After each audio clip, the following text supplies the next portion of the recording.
Past performance is no guarantee of future results. Content is offered for information purposes only. Unless stated otherwise, any and all individuals participating in the video are third parties that include both professional investors and individual investors who may not be licensed or certified by any institute or regulatory body. Unless stated otherwise, the views or opinions expressed may not reflect those of Seeking Alpha as a whole. The accuracy and completeness of content shared cannot be guaranteed. Seeking Alpha does not take account of your objectives or financial situation and does not offer any personalized investment advice. Seeking Alpha is not a licensed securities dealer, broker, U.S. investment advisor, or investment bank.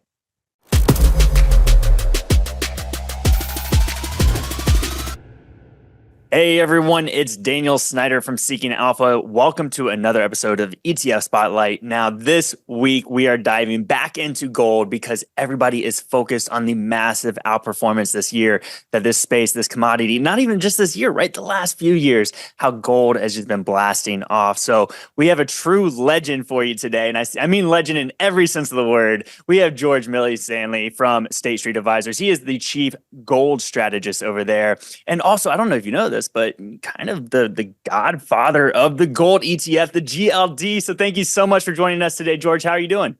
Good to see you. I'm doing very well, thank you. Just like gold. Just like gold. Well, all right. So can we just backtrack for a quick second? I mean, the GLD ETF, the founding creation of it, going to, what was it, $1 billion of assets under management in 3 trading days back at the launch. And then I think you famously quoted that the next billion was a little bit longer. It was 4 trading days. So, I mean, you've had massive success over the years. You're up to $98 billion of assets under management in this ETF. Just kind of wondering if you can kind of give us like a real glimpse sense of what it was like when you launched this fund.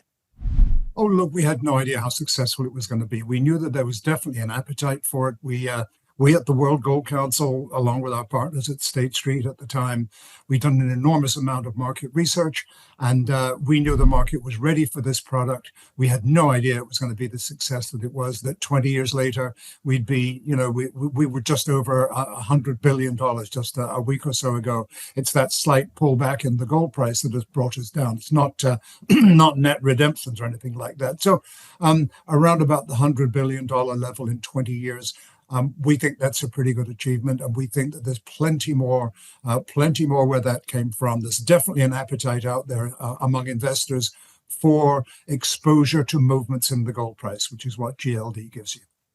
Yes, and it's brilliant. I mean, today we're filming it. It's May 5th, right? We're seeing a pop in gold again today off of some news in the oil space over the weekend from OPEC. Just wondering, though, for the people that may not be aware of the fund and how it actually works, how did you devise it to actually track the physical gold and build the ETF to how it operates? Well, we figured out very early on that the bane of any exchange-traded fund is tracking error. If it doesn't track the price of the underlying, then it's not doing its job. And we realized very early on, again, with help from our partners at State Street, I was still at the World Gold Council at the time, our partners at State Street convinced us the only way to avoid tracking error is that the only asset you hold is the underlying. So the only thing that there is in GLD, there's $98 billion worth of shares outstanding on the New York Stock Exchange, $98 billion worth of gold bars sitting in vaults, and that's the only. There's no cash, there's no derivatives. That was the only way that it actually made sense. And of course, it's exactly the same as any other ETF. We don't have to go and buy gold in order to back GLD. It's the authorized participants that do that, the broker-dealers that make a market in GLD. When they get an order to buy GLD for a client, they simply go to the floor of the exchange and buy whatever they need. If there's insufficient liquidity there, then they will buy gold, make it available to the Spider Gold Trust, the GLD Trust, at the vault in London, where the gold is kept, with an irrevocable transfer of ownership, and a gentleman with a handheld forklift truck will transfer the bars from the general stock of unallocated gold backing HSBC and JP Morgan's trading and their customers trading in the unallocated market, and put it in the allocated section where GLD's gold is held. And then he picks up the telephone to the trustee and says, please issue the following shares to the following authorized participant. It's a very, very simple method. There's no way that any shares are created until the gold is actually in the GLD allocated account. I love how simple that is, right? Because now we have all these different ETFs that want to use derivatives, they want to use futures, synthetic exposure, whatever it might be. Just wondering, do you have a thought on, I know you're not in that space, but do you have a thought on all these ETFs that have kind of been created within leveraging the derivative space to also try to maximize profits off of gold? There's no question there's a market for that kind of investment as well. Personally, I don't think that I would want to get involved. I like the purity of GLD, and $98 billion worth of other investors like the purity of GLD as well. I like the simplicity. It had to be simple. I had to be able to understand it myself, and I had to be able to explain it to investors, which is why we kept it as simple as we possibly could, Daniel. So we're in a period of market uncertainty, as everyone is aware. You talk to anyone, everybody is feeling some sorts of sense of what's going on in the world right now. And traditionally, people will always flock to gold as an investment hedge for the future coming down the line. But then we had a period of time where gold seemed to have been in a trading range, and now we're seeing a more recent pop within recent years, right? So GFC through the 2010 period now to where we are today, kind of thinking about, do you still consider gold as a hedge for the overall investment portfolio? And we have new things like some people looked at crypto and they say Bitcoin is now a hedge. I mean, do you have any thoughts there? Yeah, look, I think that gold is a very, it offers tremendous protective capabilities. And I think that's the main reason people buy it. I don't think that there are many people buying gold in the hopes that the price will go up so they can sell it at a profit. I think it's much more a case of its protective attributes. What do I mean by that? Gold doesn't have any statistical relationship with what you'd find in a typical portfolio, not with stocks and not with bonds. So it's offering you a level of diversification that very few other assets can match. I think that's very important. The second thing, gold has a long track record as offering you some protection against sustained high inflation, not necessarily a sudden pop in inflation, but sustained high inflation. Gold has generally done very well with average price gains each year that inflation was over 5% a year, of around 15%. That's not too shabby. Again, gold has a long track record as offering you some protection against downturns in the equity market, whether you think back to Black Monday in 1987 or the bursting of the dot-com bubble in 2000, 2001. You mentioned the global financial crisis, 2008, the advent of COVID in 2020. And all of those occasions, the equity market went down dramatically and gold went up equally dramatically. It's also offering you protection against potential weakness in the dollar. And there's a general belief out there that if we are experiencing times of extreme political turbulence, and I would recommend I think that's certainly what's going on in the world today, that gold offers you some protection against that. So it's those protective attributes, I think, that are the main reason why people are buying gold. Now, the fact that the price went up 27% last year and is up almost the same amount already this year, and we're only just into the second quarter, protection plus performance is a very powerful mantra for an awful lot of investors. There's a lot of market participants also in the gold space that are trying to buy and get their hands on it, but we can't ignore that central banks have been one of the big buyers going. I mean, we have Poland, China, India that are sizably increasing their amount of gold in reserves. So how does central demand banks, how do they influence the ETF pricing and the overall spot price of this market? Central banks tend not to be buyers of ETFs. An awful lot of them do not have it in their mandate to own equity shares, and an ETF is an equity share. So they don't tend to be direct buyers. Sovereign wealth funds are a very different kettle of fish. A lot of them have been buyers of gold ETFs, GLD in particular. But central banks, they influence the price of gold. There's no question about that. I think that the central bank buying we've seen over the past 15 and a half years now, every single year, year after year, significant central bank buying has been a major element of support for the gold price. And of course, GLD simply tracks the gold price. So they don't have a direct impact on the ETF demand, but they nevertheless have a significant impact on the price of gold, and that then means the price of GLD. So that's really where central banks come in. And it's interesting to note that just a few years ago, when, as some people called it, the US government weaponized the international payment system by booting Russia out of SWIFT and barring their access to their dollar balances in Western commercial banks, that basically prompted a doubling in central bank demand to an all-time record, and that was in 2022. More than 1,000 metric tons of central bank demand. We saw that again in 2023 and in 2024. We may not be quite on the same pace yet this year, but we think we know there's going to be significant central bank buying for the foreseeable future, and I think that's a very, very important element of support for the gold price. So is it more the uncertainty of what's going on with, the US dollar and sanctions and the like, or is it more the inflation factor? Because I think a lot of people are worried more on the inflation front, or at least that's been what the headline has been.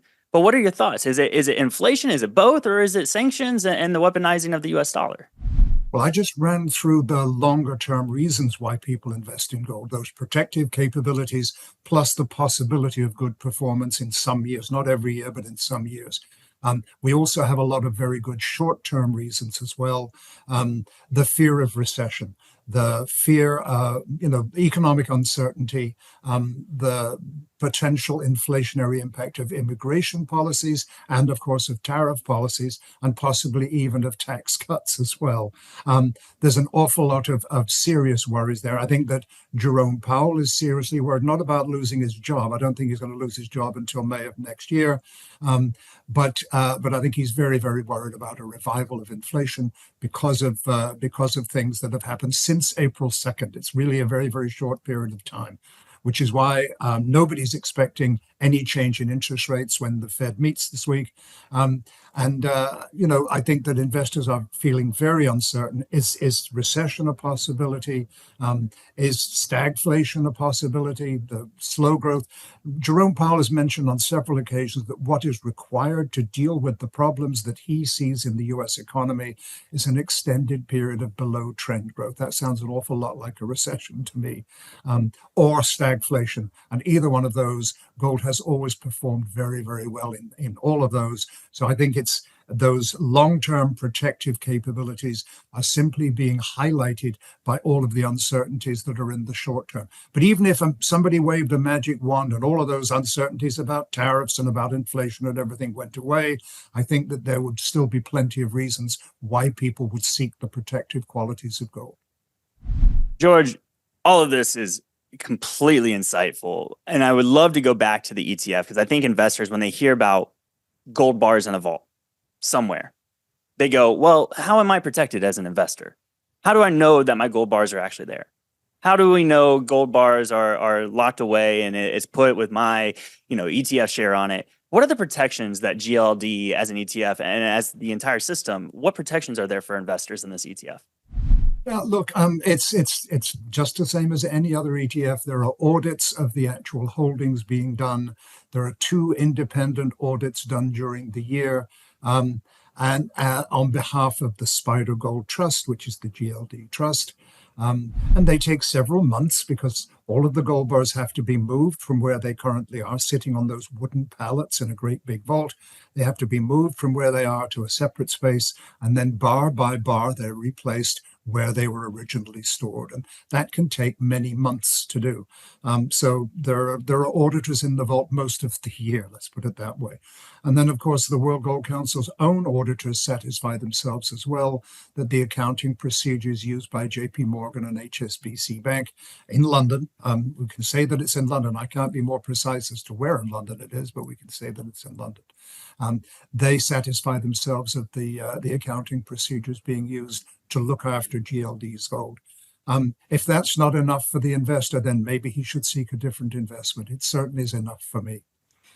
I can't imagine having that job though, of just counting gold bar after gold bar every single year to audit. That must be phenomenal. It's interesting to talk to the people who work in one of those vaults because they regard it essentially like any other industrial process.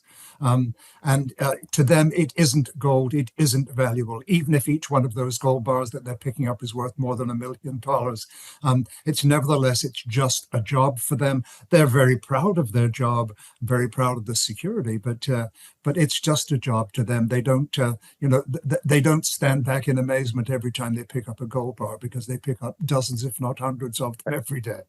Yeah, it's like building a house brick by brick, right? So wanted to go ahead before we wrap up here. Obviously, you've been in this space for so long. I mean, you, like I mentioned earlier, you're like the godfather of gold, in my eyes, at least. And can't help but say, in this moment in time, since I have you here, we're all kind of wondering what's next for gold, right? Would love to see if you have any future thoughts about the space or as an investment, what time horizons. Obviously, I'm younger. There's people that are older that are also, looking at their retirement accounts going, well, I've seen the pullback in the equity markets. Should I be going into gold? Gold's been doing so well. Just wondering, do you have any parting words for investors? Look, I think gold's future is pretty much safe. As safe as anything can be in the investment world. Obviously, with all of the caveats that come with that, investments can go down as well as up, no question about that. But I think that the short-term reasons for investing in gold are very, very powerful. All of the uncertainties surrounding the economy and the geopolitical arena. And I think that the longer-term reasons, all of those protections that I outlined, I think that those are also in place as well. I think gold's future, it's looking bright to me. Let's put it that way, Daniel. Awesome. I love it. Well, George, thank you so much for the time today. Hopefully we can have you back here talking about gold again in the future. I've really enjoyed this personally myself. George Milling-Stanley, everybody, Chief Gold Strategist over at State Street Global Advisors. And this has been another episode of ETF Spotlight. We hope to see you in the next one. Take care.